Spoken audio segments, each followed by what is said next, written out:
আসসালামু আলাইকুম। এসএস প্রতিভায় সবাইকে স্বাগতম। আপনাদের অসংখ্য অসংখ্য ভালোবাসা পাই, যার জন্য এদিকে ওদিকে কিন্তু ছুটে বেড়াই নতুন নতুন প্রতিভার সন্ধানে। তো আজও আপনাদের সামনে হাজির করেছি ছোট্টমণি। তুই তোমার নামটা কি যেন বলছিলে? মিম। বাহ, সুন্দর সুন্দর। তো যাই হোক প্রিয় দর্শক, আজ যেহেতু নতুন প্রতিভা, কথা কম হবে, প্রতিভার গান আগে হবে, তারপরে পরিচয় হবে। তো কি গান শোনাচ্ছ? ওস্তাদ, আমি এখন একটি গান শোনাবো। গানটির কথা হলো নিজালা হইছে পাগল সৃষ্টির মূলে।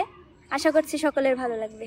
পাগল হইয়া পাগল ডাকে কোন পাগলে, পাগলির জীবন ধন্য হইতো পাগলারে পাইলে। পাগল হইয়া পাগল ডাকে কোন পাগলে, পাগলির জীবন ধন্য হইতো